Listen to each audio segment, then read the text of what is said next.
Yo, ho, ho.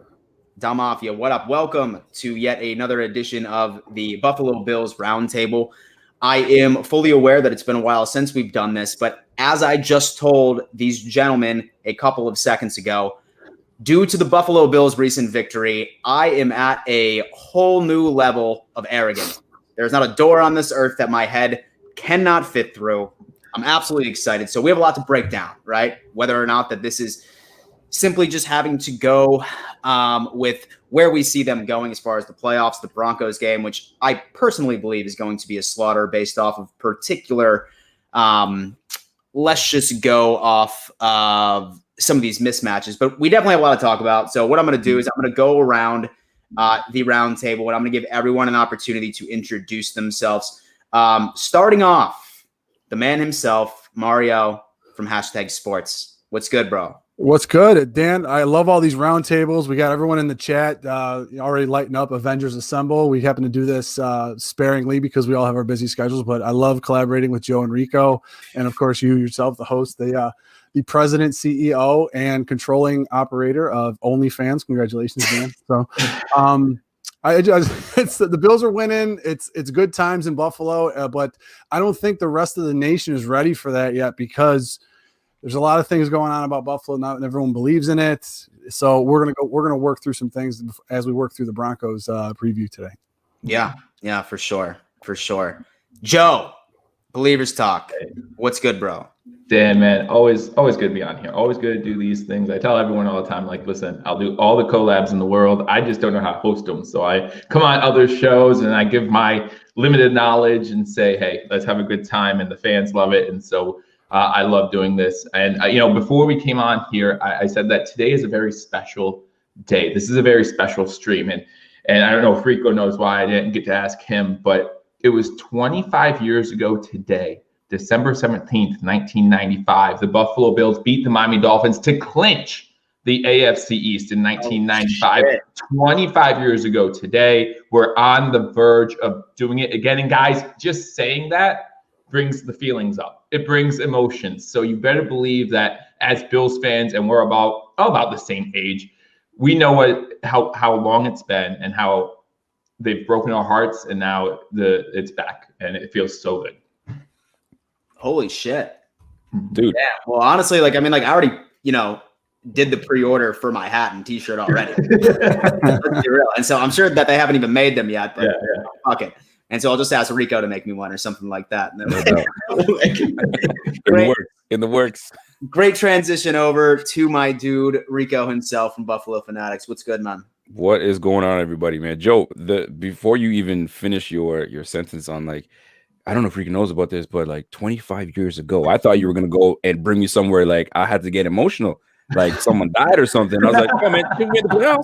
Wait, don't give me that. I thought it was gonna be something really oh man, something happened to Joe 25 years ago, and oh shit.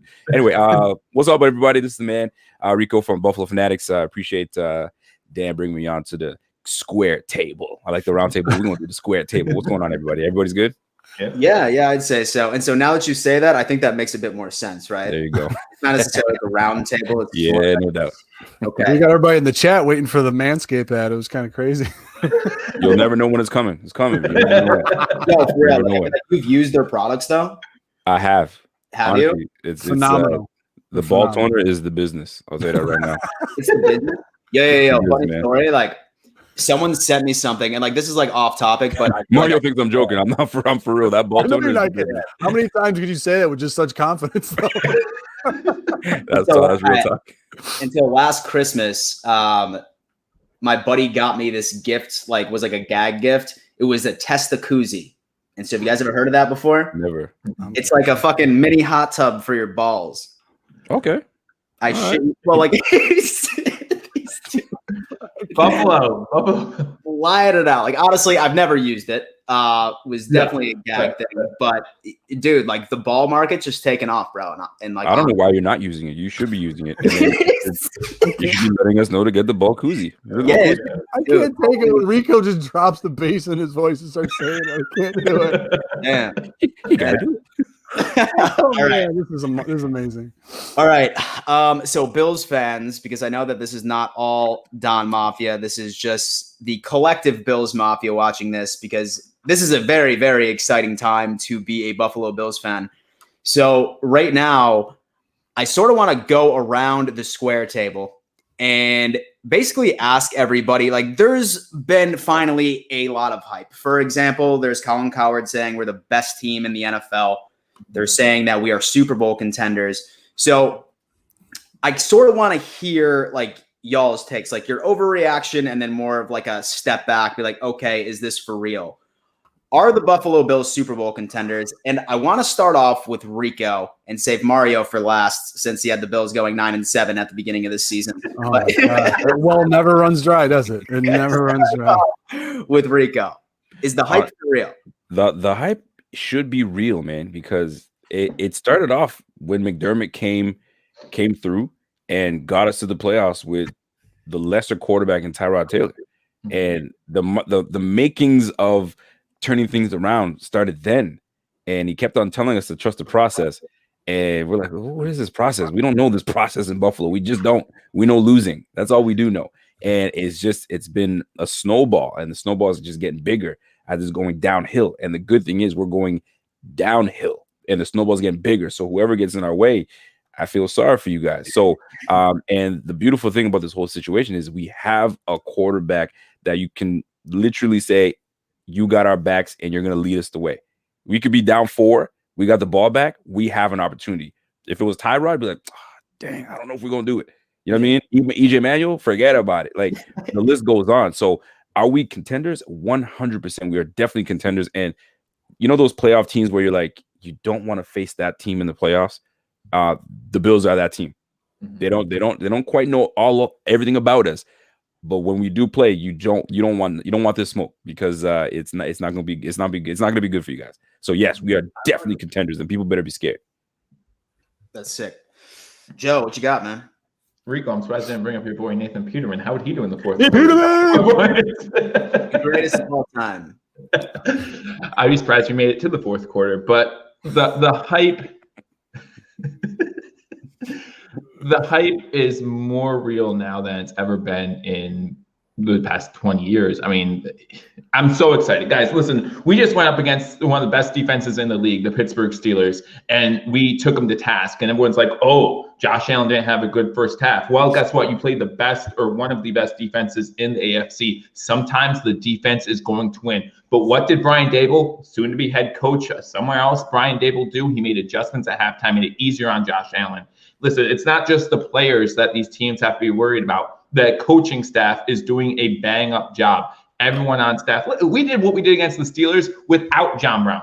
Right. Just imagine we get John Brown back. This offense, there's not a single person on this offense that you can knock out and say, oh, we don't have to worry about him. Because the moment you don't worry about Lee Smith or Dawson Knox, they do the Rams game. They score 2 touchdowns with their tight ends, and all of a sudden, you do have to worry about them. So there's not a single person on this offense you don't have to worry about. Josh Allen, I think the Buffalo Bills are tied with 22 different receivers who have scored touchdown, got a receiving touchdown. That's tied for the NFL record. One more guy, and that could be Devin Singletary, can get a touchdown, and we have that record. That's insane. So our offense is unreal. Our defense is getting back in the groove. They might be ranked 19th, but they're top 5 over the last 3 weeks. So people need to look out. This Buffalo Bills team's for real, absolutely a playoff contender. The only team that scares me in the NFL is the Kansas City Chiefs. We'll see them in the championship game. It's going to be a hell of a game.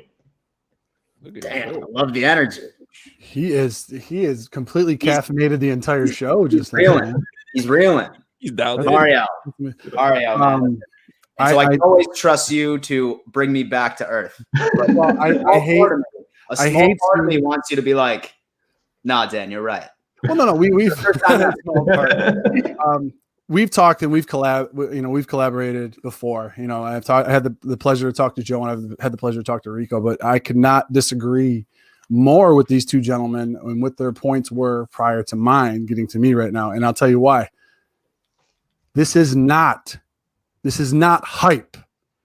This is substance. This is building a foundation. This is an infrastructure with this Buffalo Bills team. You get your head coach, you get your GM, you get your quarterback. You go through some growing pains. You struggle through a few things. You struggle through some bad losses. You end up having injuries, then you come back from. You have a offensive coordinator and a quarterback for the first time in Buffalo in recent history that has been together for more than 2 years. You have a head coach that says, "Listen, I want to build this team with character. I want to build this team with the gumption to go out there and fight back." You saw what some of the words happen, with Foxworth earlier this week, and you start to see Bills players start to come up and defend the fan base. So that is all a part of the process. This is not hype. It's not smoke and mirrors. This is a team. Like I'll say the Browns to me are smoke and mirrors. You talk about the Buffalo Bills and the infrastructure that has been built here in Buffalo and what they're going to do. This is a sustainable recipe for success for the foreseeable future. And I don't think it's hype. I think people are just finally waking up to see what's been going on in the 716. And it's the fact that we've seen this and we saw it coming and no one else has. That's why everyone's shocked. And that's why they use the word hype. That's that word hype I just want to throw out. But I know I said I don't agree with you guys, but listen, this is the time. This is the time for the Bills to do this and not just do it for 1 year. Like, you're not going to be an Atlanta Falcons. You're not going to be a Philadelphia Eagles team that just goes there once and then falls in anonymity. You are coming in, and this is a sustainable recipe for years to come for this Buffalo Bills team. And so it's insane because when you say things like that, when we had that victory against the Seattle Seahawks, right? Obviously, right, as a Bills fan, was super excited to see that. I was not expecting them to win that game whatsoever. I needed to see something else, right? I needed to see something else. And then this past matchup against, in my opinion, the best defense in the entire NFL was the proving point to me, right? Say that anyone were to ask me, Dan, like, where do you see the Bills finishing out this year? When would you be satisfied? How would you be satisfied when the Bills call it a 2020 season and what I would say is 1 or 2 playoff games, make it to the AFC Championship? The way that this team is built and the way that they have been playing at this point right now, this is a crazy take, but I will not be satisfied unless we're raising the Lombardi this year because we have a team. We have a team this year. There is not a single team that I think that the Buffalo Bills cannot beat going into the playoffs. One thing that was fantastic to me, so I'm really not sure about you guys, but that first half of that Steelers game, I was nervous. I was just like, fuck. Oh, yeah. It's going to be one of those games. Like, I mean, like, we are not going to make these adjustments, but we did. So when was the last time we've ever seen adjustments like that happen ever? We've been asking for that for a long time, man. Can we get a game where we are visibly we're at a standstill, where we're not going backwards, but we're not going forward. So when's that game going to happen where Coach, either as McDermott or Ken Dorsey, does something different with the quarterback, or Chad Hall, who knows, right? And we saw it was distinctive. It was clear, like, okay, we made some adjustments. Look what happened, right? We left Darrell Williams a little bit by himself. We gave him some trust. You got TJ Watt, cool. Now we're gonna worry about Hayward creating havoc in the middle, and we handled that. And the one thing that stood out to me was the last 4 minutes of the game where we were able to close it out. No garbage points. Like, these guys come back in. We didn't give them that opportunity. So, which I want to ask you guys this question. With seeing this whole Colin Cowherd make this bet, I personally didn't like that bet. I don't like it. I want nothing to do with it. I don't like it at all, because I'm like, yo, now there's undue pressure. You know what I mean? Not that it has anything to do with the Bills, because the Bills could care less, but it's like undue pressure, right? And here's the question I have for you guys. With that being said, what is it about this team that has you kind of like, this is what's not going to get us out of the first round unless we really put something together and handle this department, this section, this whatever you want to call it, we won't get past the first round? What is it that is stopping us? I'm going to start with Mario first, then Joe. Well, 2 things. Number one, the level of quarterback that you're going to be playing to close out the season and the level of quarterback that you have been playing, minus Roethlisberger, who has to use a crow's hop to throw a 15-yard out at this point. Right. It's going to be vastly different in the playoffs than it is what you're going at right now. Now, I'm just want to drop some names on you. Chargers didn't have Ingram. 49ers didn't have Bosa. Steelers didn't have Dupree. This week, the Denver Broncos do not have Miller. Those are key components of teams that are going to have those horses in the playoffs. Those are guys that are going to be playing against you. So you just can't really focus on one guy. Sure. As Rico even mentioned, Williams did a heck of a job on Watt. They said, listen, we're going to leave you on an island for a little bit. If you can handle it, you can handle it. If not, we're going to have to put a tight end over there or chip in the back. But you go into that. The other thing was prior to last week's game, 35 of the Buffalo Bills offensive touchdowns were by Josh Allen. 35 of a total of 40. Okay. Mm-hmm. Everything in that offense, as much as I love Diggs, as much as I love Mongo Feliciano, everything in that offense runs through number 17. If anything happens to him, you're not getting out of the first round of the playoffs. I don't care. Not that I don't have any trust in Barkley, but Allen is a different animal. MVP talks with this guy. Mm-hmm. You know what? If anything happens to Allen, and can you go up against elite quarterbacks and defensive lines? Those are the two things that I have concerns about getting out of the first round for Buffalo. Mm-hmm. Go ahead. I mean, you think back to the Chargers game. Look how Joey Bosa played against us. Joey Bosa just killed us all game long. I mean, so we're hoping that, right? I got the name right? I think that's right. Yes, anyway, you did. Yeah. 3 sacks, 5 tackles for loss, something ridiculous. But anyway, to Mario's point, when you play those horses, we're gonna have to see what happens. But Rico, when you were talking about the third half, third quarter adjustments, it was the first play of that second half. First play of that second half is a rollout to the right. They shift the offensive line because Allen was under pressure a lot in that first half. Oh man! First play on offense, they shift the offensive line. They do a rollout to the right. It's a simple 5-yard out route, whatever. But it's a completion for Josh Allen, who was throwing high the whole first half. And sometimes you just need that quick completion and say, no, we can do this. And then from there, the rest was history, of course. But what will stop us from making it past the first round is, even though we won the Pittsburgh game, even though we won it convincingly, we still had 2 turnovers in that game. You think back at these games, the turnovers are still piling up a little bit. Now, we're getting turnovers on our end as well to match turnovers. But let's say we turn the ball over and these playoff teams don't. All of a sudden, we're in trouble. And unlike the Chargers game where we had three turnovers and 7 offensive plays, that's unheard of. But then our defense only allowed 3 points. If you have 3 turnovers on 7 offensive plays against a playoff team, they're getting points. And everything both of you guys said, I'm in agreement, especially with Mario when you mentioned these DBs, right? We're going to be playing the best of the best now. The guys that are going to be in the playoffs are going to be healthy. Great point on having no Bud Dupree, no Bosa. That makes a difference, but that's on everybody. Now, another thing that you mentioned too, before I go on with my man Dan, was if Rodgers is out, are they the same team? So we're lucky enough that we have a guy that we can depend on, because it's been a long time since we can say I depend on you and you're reliable and I know that you're going to bring me out of this. So very interesting. Now before I get to Dan, the run game is still an issue for me. It's still an issue. I'm not gonna sit. I'm gonna sit here and say yes, it was great to see Zach Moss kind of like kill the clock and able to finish the game out, but I'm still not convinced, and I just don't know what the issue is. So the run game for me is what's going to keep us from moving to the next level. It's just not there for me. So Dan, what's going to stop us from going past first round?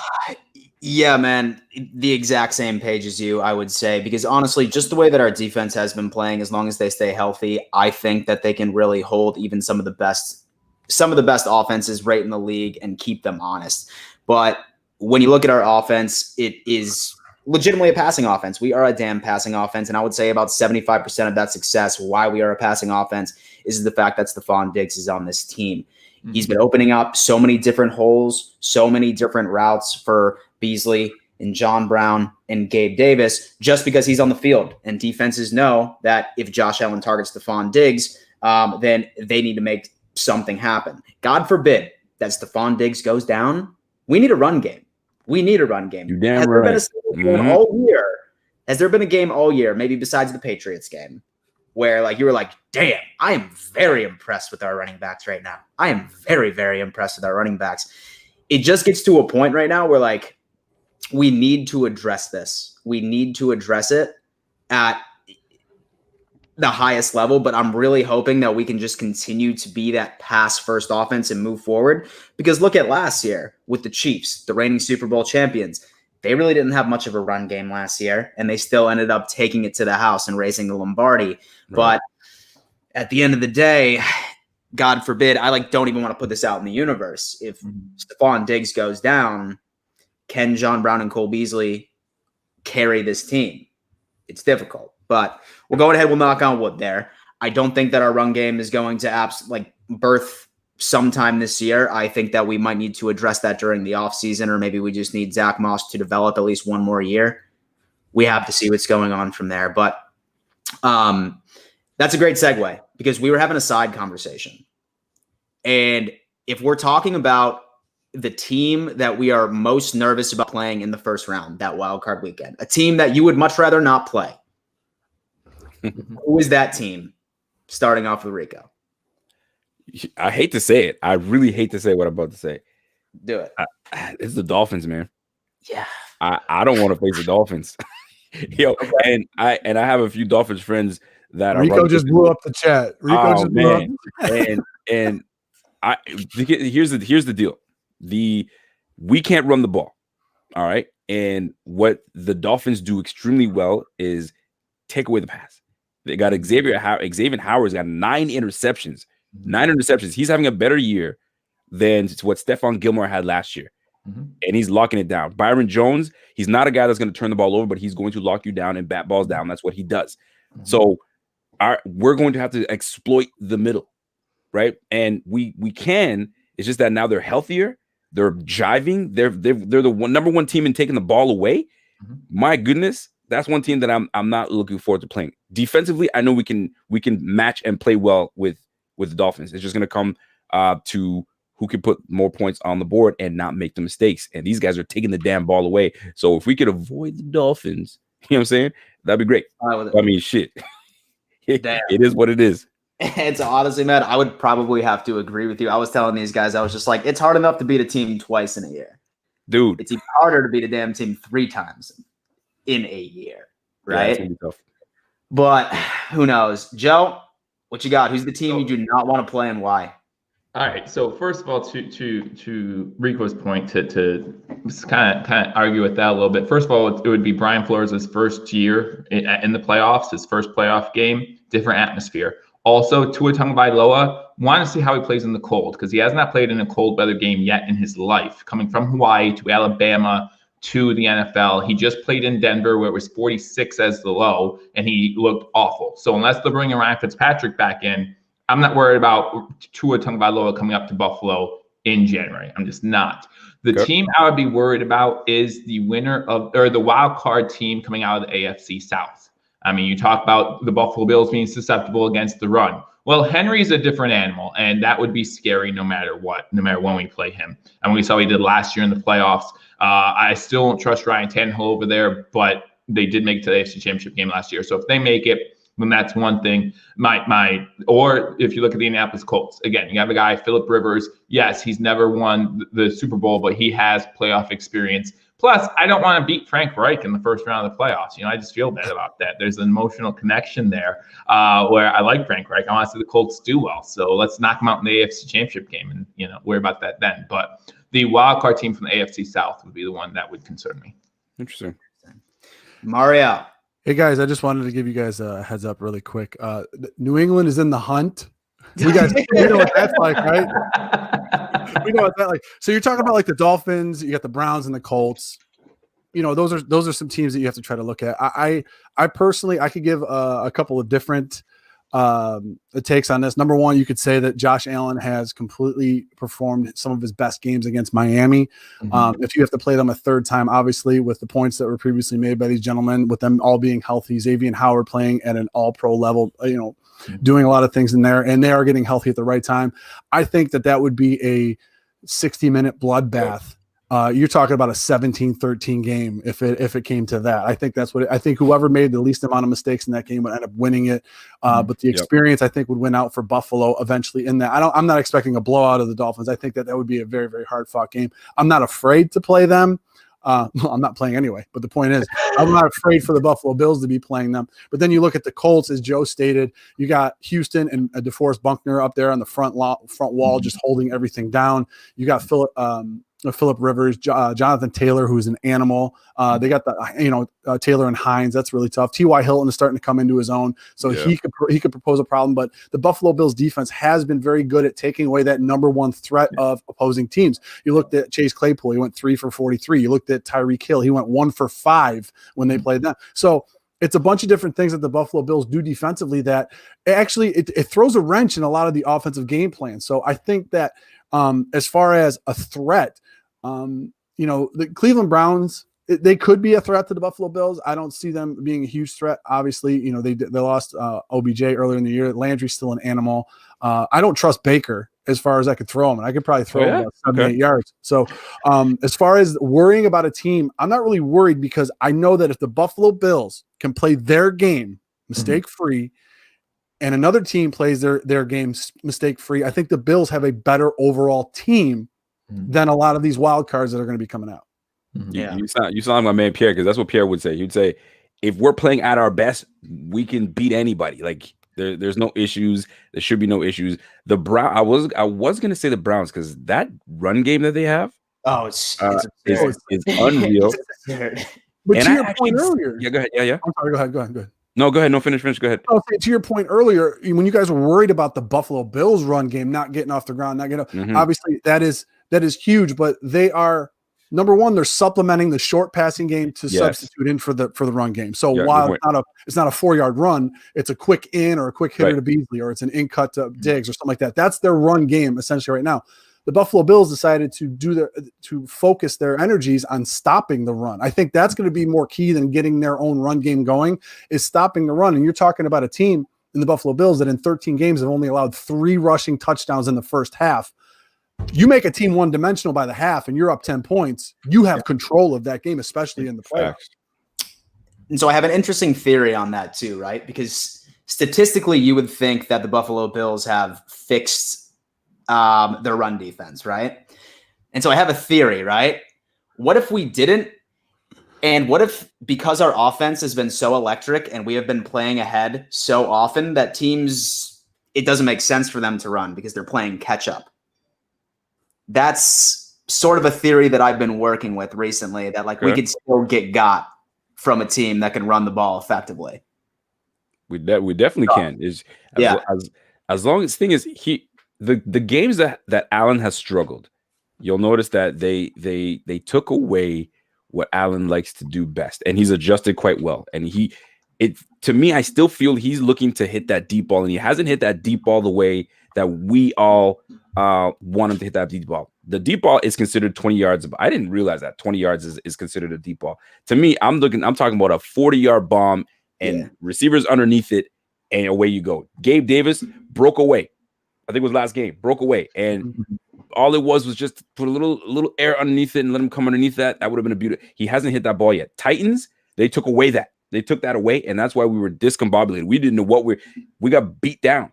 The Chiefs, we just couldn't get anything going, right? They saw the blueprint.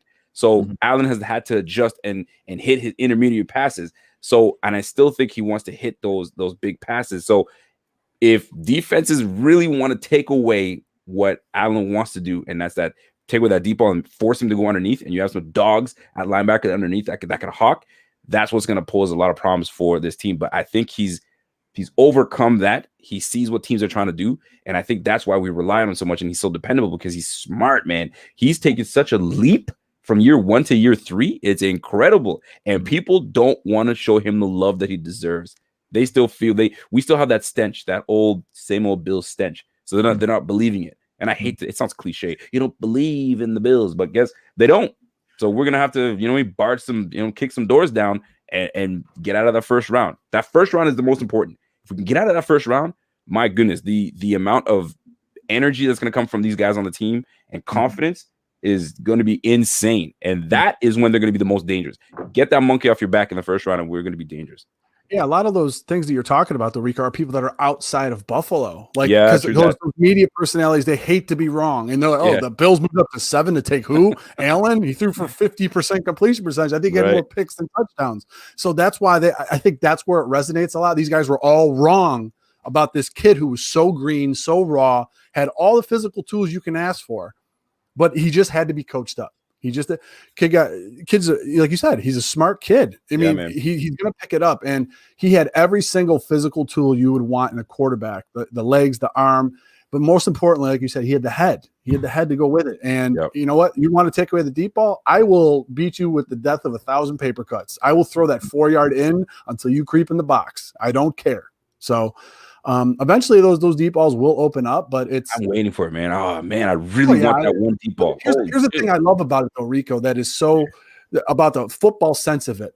Those deep balls, those 40-yard bombs, a lot of times those are lightning in a bottle. You know, you can't guarantee. Those aren't the ones that get you to the dance consistently. You look at Joe Montana. He threw a slant to Rice that went for 90. No one knew that it was a bomb or not. It was a 4-yard pass. You look at Brady's whole career. He's had an 8-yard passing tree. I mean, he has 6 rings for that. But so that I don't care like really too much about, like the deep ball. I love the consistency and the stuff. Like you said, you can rely on this kid in crucial times. Like, listen, we're going to have an 8-minute drive here. We're gonna wear down their defense.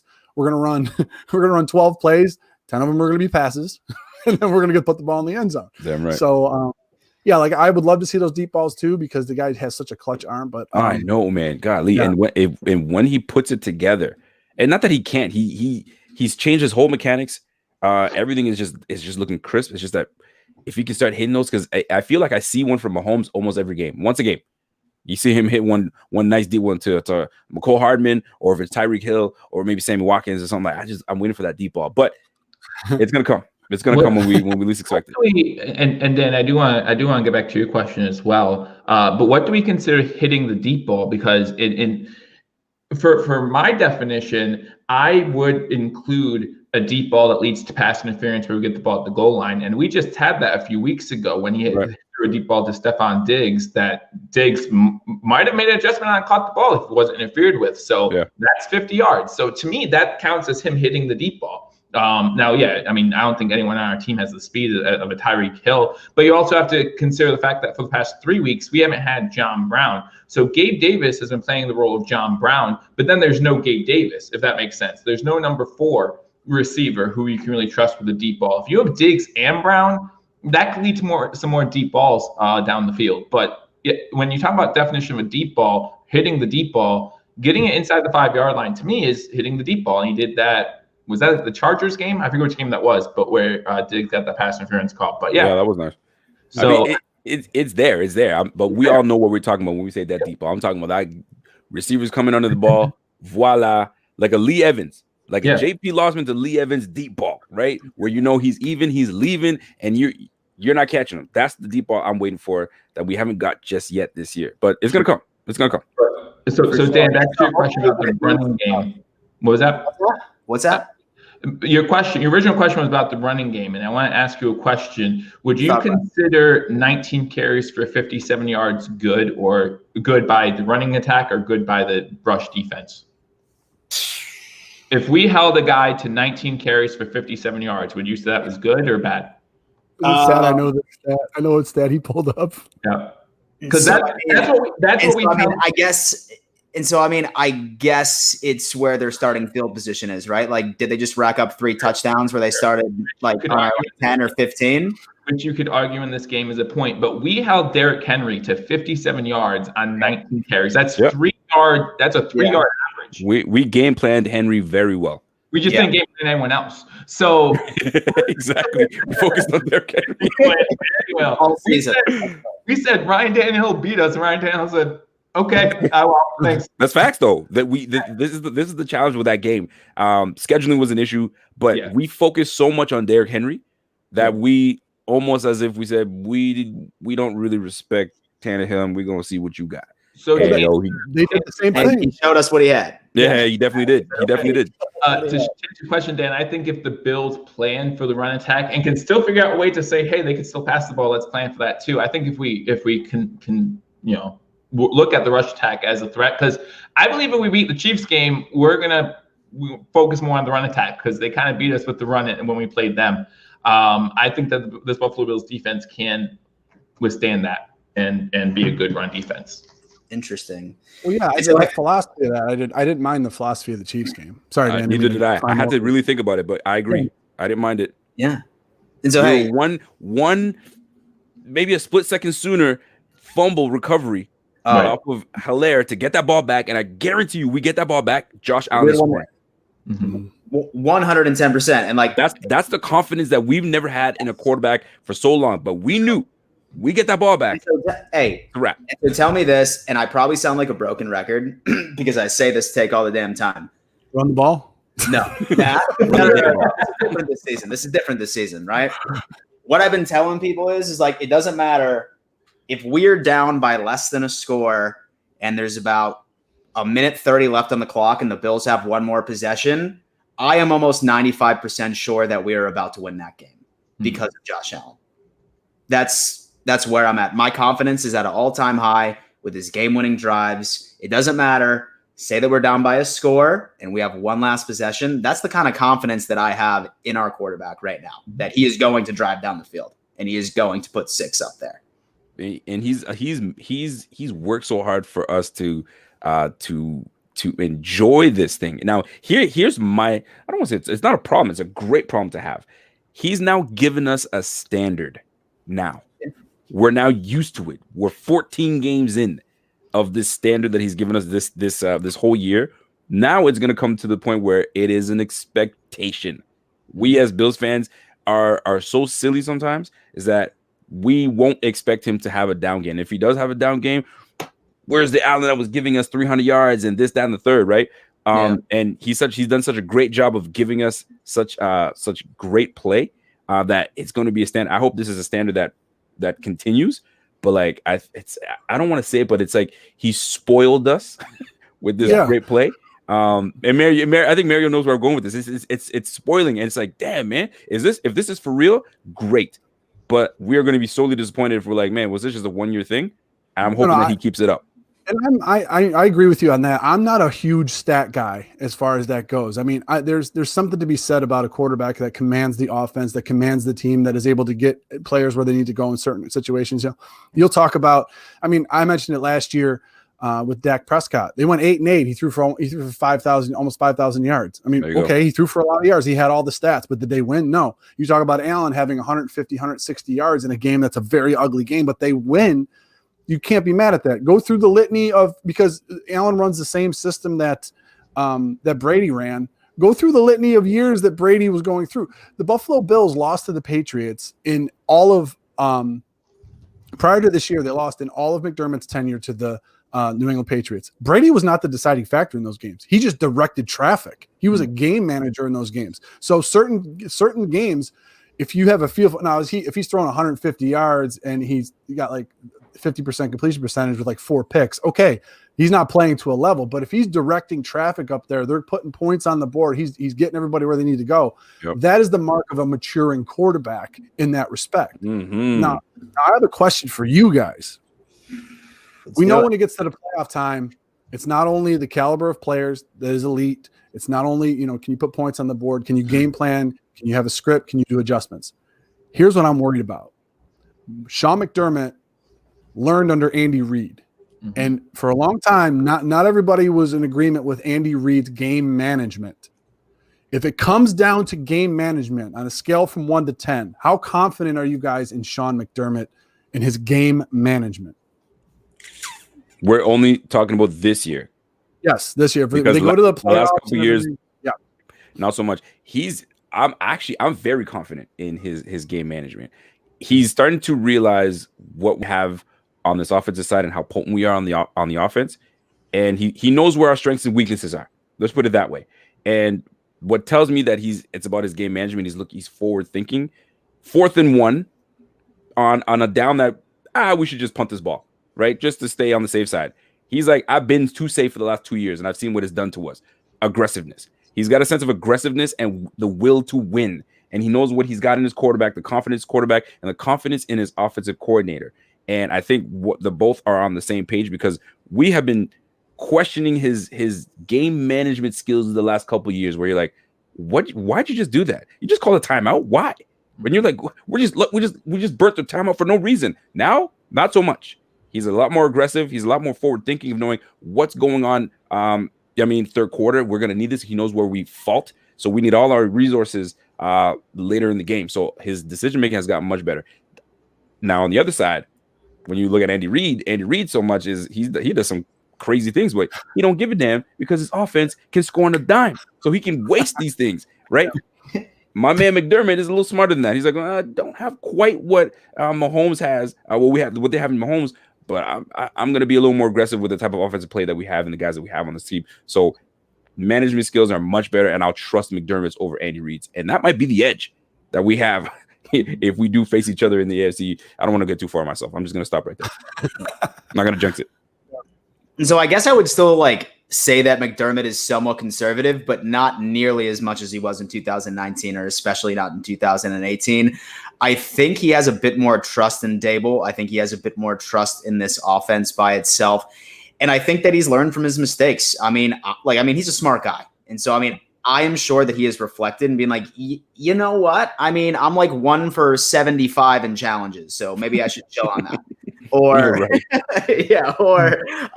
maybe I should just tell my offense to go on ahead and, score one more because this team looks like they're catching it's sort of like a late stride.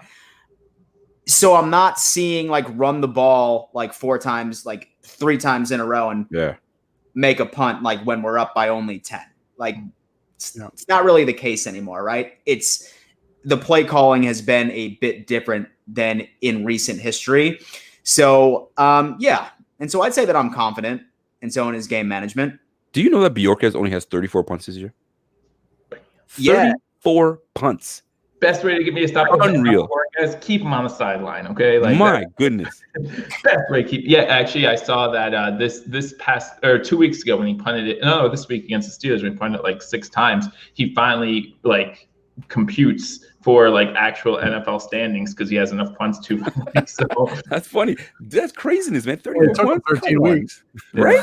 So first of all, Dan, I saw you make a comment in the comment section. Bills fans, listen. There's a lot of Dolphins fans in the chat. They want to be around winners. They're not used to it. So let them. Look at Joe throwing some shade. Spicy, but decent. I hate to disagree with both Dan and Rico, but I'm going to. I am still not confident in McDermott's time management skills.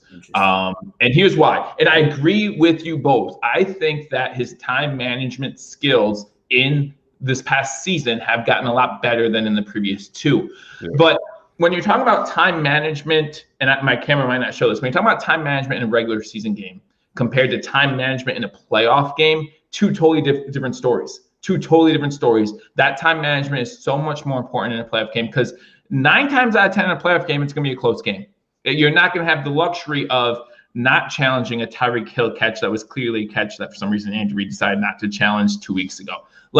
And that's another problem. He still hasn't shown me that he can be successful on challenges. Now, last year, I believe it was, Paul and Mario from #Sports did a video and talked about how sometimes he challenges things because he was going to use a timeout anyway. So if it's a close play and he's going to use the timeout, might as well throw the challenge flag to see what happens, whatever. But still, his percentage at challenging, not good. Not good. And again, when you talk about playoff football, it gets that much more defined, that much closer. It's that much more, where 2 inches makes a difference in the regular season, 1 inch really makes a difference in the postseason. And that's what it comes down to. And so as far as a scale of 1 to 10, I'm probably still below a 5 when it comes to close games, time management. Yeah, and I only pose the question because, and even to Joe's point, even more than challenges, if you start talking about game management and the fact that, the Bills are on the, let's say they do play the Dolphins in the playoffs. And like I said, I expect that to be a bloodbath if it is. They're on the Dolphins 48. What's something that you would want to do? Do you want to go for it on 4th and 1? Is it something you want to do? Or do you want to see if Bojo could pin them down within the 10, play the field possession game and say, listen, okay, we may pin them down within the 10 and within the 5. And then maybe we get the ball back at midfield. You got Roberts back there who's been performing phenomenally. Absolutely. And, he's so close to breaking one.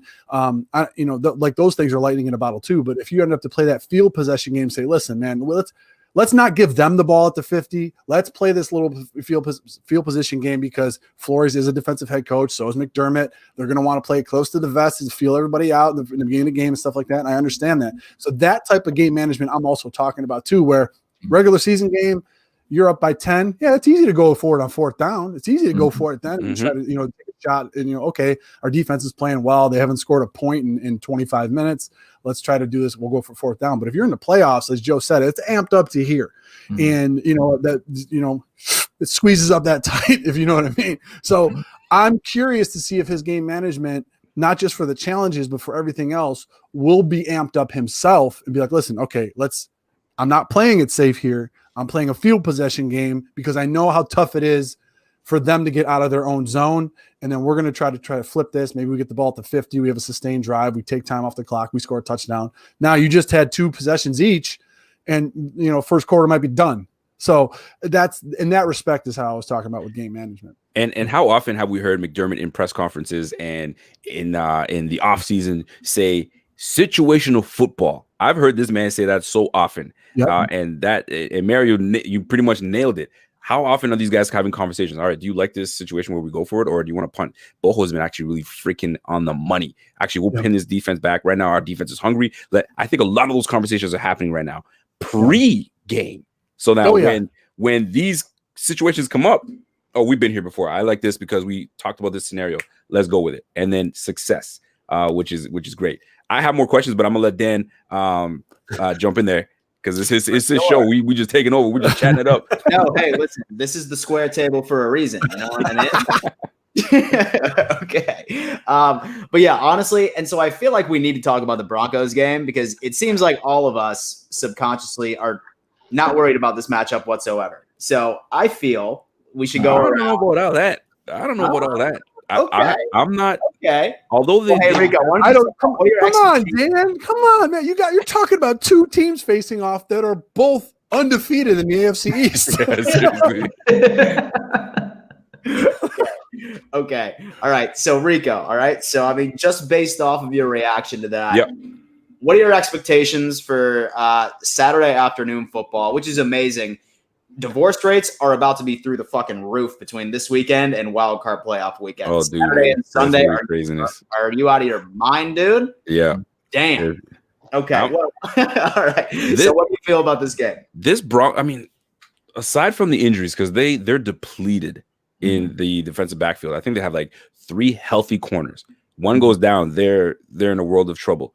And they just had an issue with a couple weeks back when they had a receiver play quarterback. So they've been unlucky with some of the injuries that's going on with them. But Vic Fangio, is that his name? Vic Fangio. He's got this defense playing well. If you can slow down the Chiefs and not have them light you guys up, and I think there was another team that was a very high-powered offensive team, and Vic Fangio slowed them down completely. I can't remember what game it was, but he's got that. He's a great defensive coach, right? So he's got this team playing well, and we're going to unfamiliar territory. And speaking to my man Isaiah McKenzie, and I was asking him, I was like, what's the deal with the air, you know what I'm saying, in Denver? Like, is it really that big a deal? He says, it is a big deal. Like, you climb a flight of stairs and you're like, if you're not used to the temperatures out there, if you're not used to the climate, it's a different ball game, right? So maybe our guys don't, you know what I mean? They don't assimilate well enough when they get out there, and that could pose a problem. Offensively, skillfully, we're better than them. We are. Defensively, we're coming together. So we should handle this team, but I don't think it's going to be a cakewalk. I think they're going to give us some fits, and if we make mistakes, some of these mistakes cannot be what's the word I'm looking for? We can't come back from these mistakes. So we just have to be playing mistake-free football, because this is one of those, I hate to say it, the T word. You guys know what I'm going to say. I don't want this to be a trap type of game where we think we got it and then we go in and we lose. We have 2 huge games against San Fran and the Steelers, and then we lose to the Broncos. You know exactly what the folks are going to say. I told you so. Y'all keep saying these Bills are for real. They're not. So we just have to keep the foot on the pedal. But I'm not sleeping on the damn Denver Broncos, especially away. Home, I would have had way more confidence. Away, anything can happen. But I'm not sleeping on these. I'm not sleeping on these Broncos for sure. Yeah, Joe, what you got, man? I mean, again, there are a lot of Dolphins fans in the chat room. How are the Broncos at home this year? Oh, sorry, might be too soon. Listen again, and Rico. Joe is on something today, boy. I'm having a great time.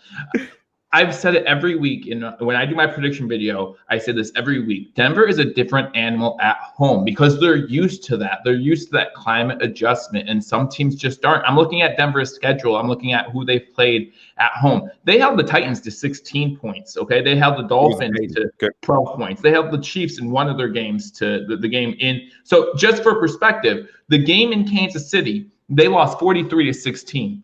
The game in Denver, they lost 22-16. So they scored the same amount of points, but the defense just played better. And again, it's just a different thing out there. And the Chiefs play them once a year in Denver. So they're more used to it than us Bills players will be. So, I'm not taking this game lightly at all. I know, like Rico said, I know they're banged up on the secondary. But Drew Lock over the last couple of games has been playing better, not playing great football, but better football. They just beat the Carolina Panthers, scoring 32 points. I mean, you have to take this team seriously. This is still an NFL team. I said the same thing about the Jets when we played them twice. They're still an NFL team. If you don't take them seriously, they're going to beat you.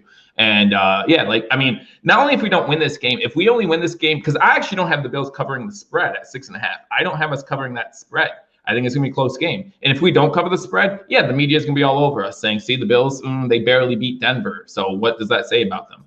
It says we're still. But the freaking the Chiefs barely got away with it against Denver as well, right? So maybe it's the climate, maybe it's just they're dialed in, or they just like we got nothing to lose, man. Let's just go ball out. I have no idea.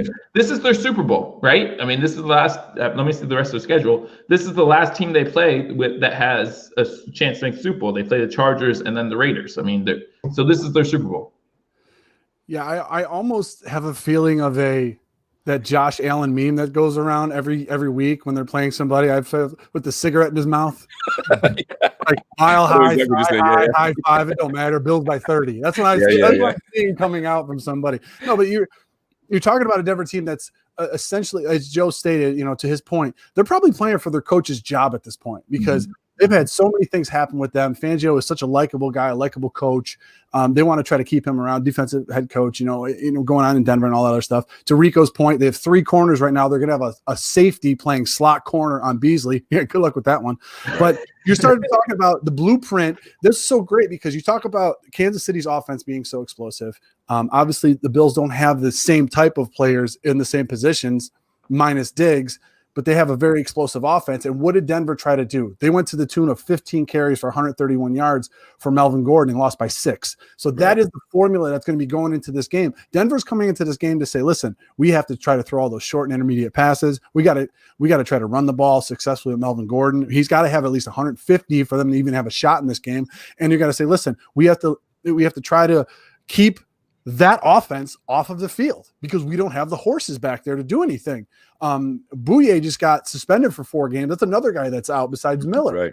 I mean, even Miller's missed a ton of games in the past 2 years, but you start to talk about what's going on with this defensive unit because Fangio does have that strong defensive background. Remember, he was in San Francisco when they went to the Super Bowl. So he has that strong defensive background to get guys where they need to go. So all of that being considered, they have to run the ball. They're going to try to limit the possessions that the Buffalo Bills have this week, and you can expect a heavy dose of Lindsey and Gordon in the backfield. This is going to be, I love it, the true test for the Buffalo Bills rush defense. So if they're able to limit, as Joe stated before, when they faced Henry, they limit him to 57 yards. If they could just lock down Gordon, this game could be, I'm not saying it is because any given Sunday, this game could be a blowout if he does not break the 50-yard barrier. Mm-hmm.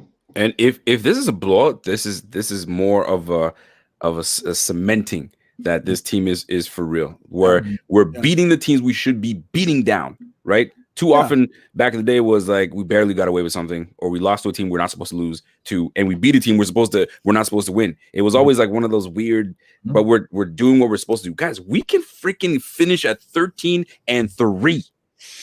I would love that. Because of that, man.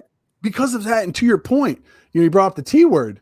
You know what? The Buffalo Bills only have 2 losses in the conference now.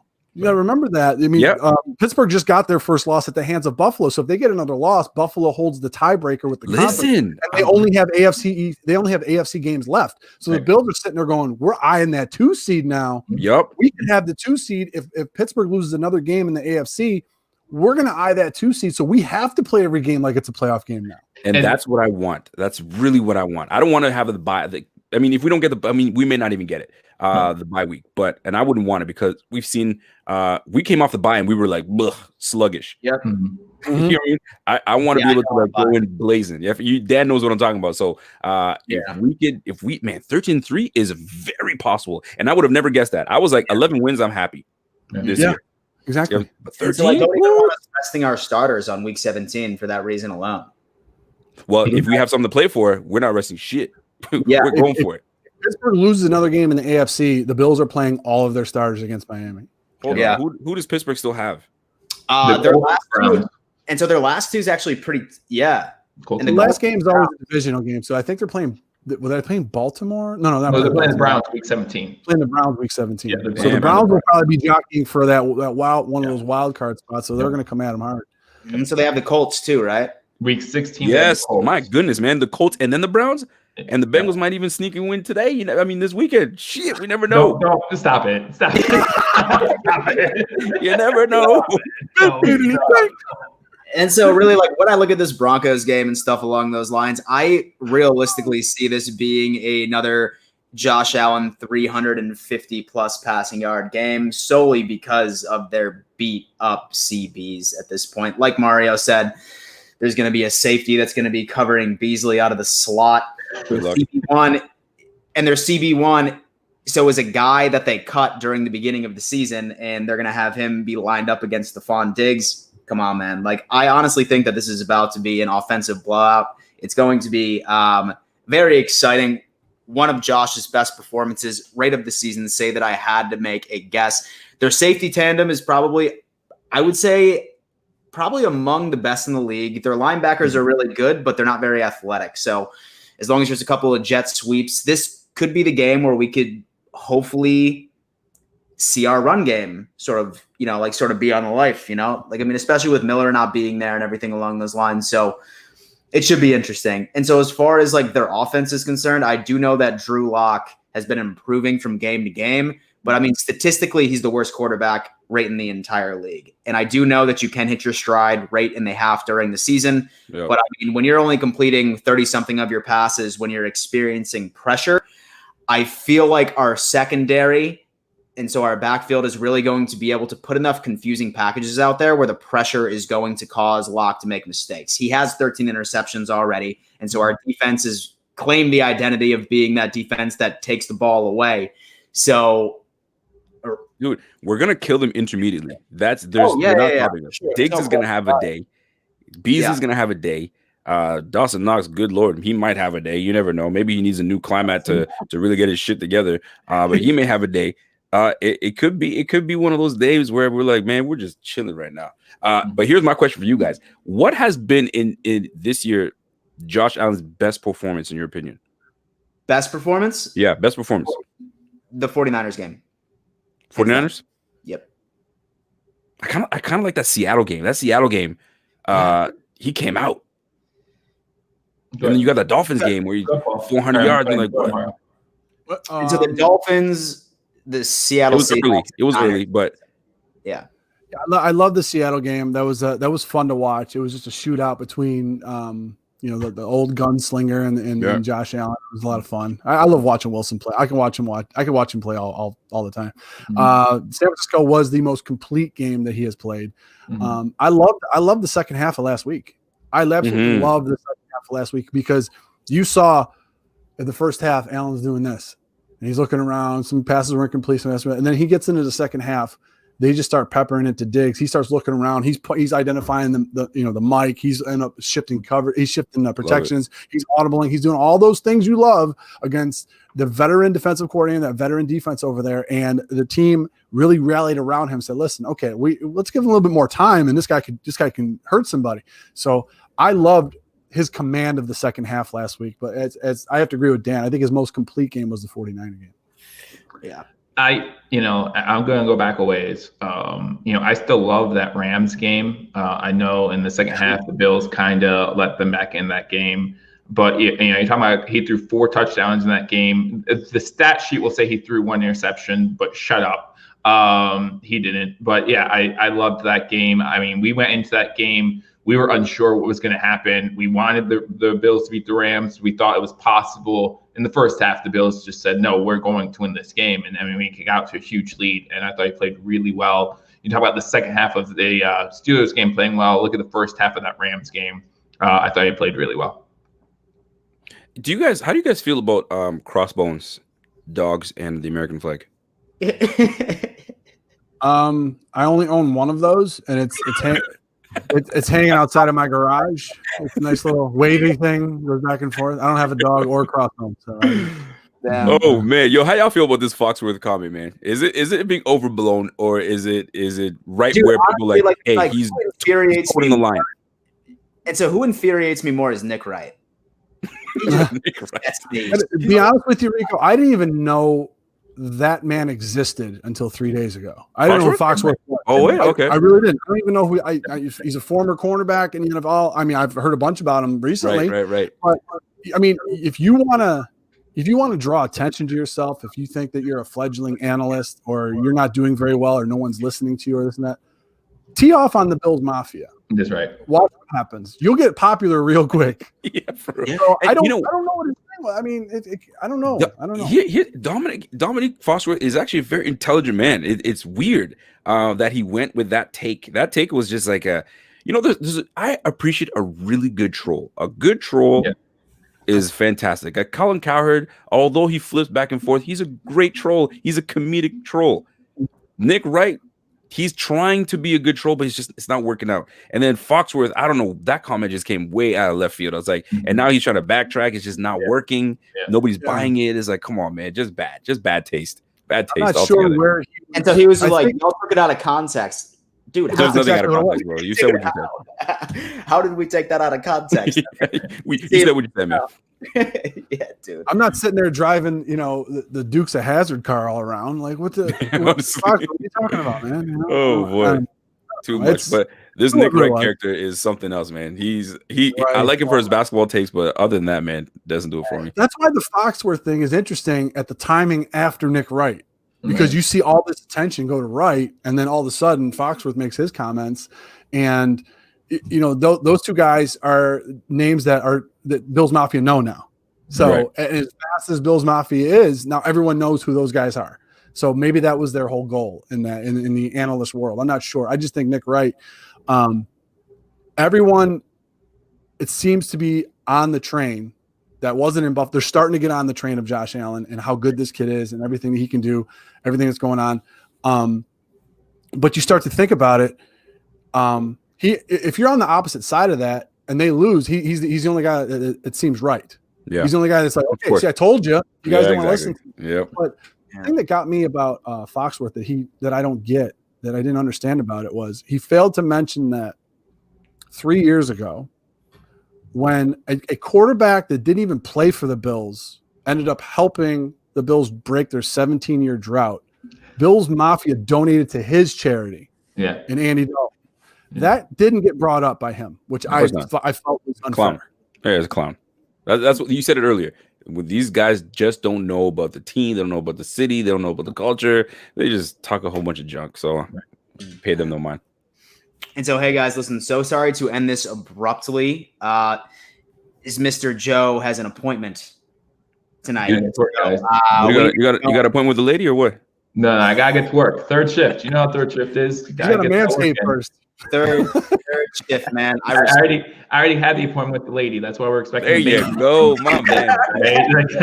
Did you use the ball toner though? That's the real question. Right. I have him in the jacuzzi right now.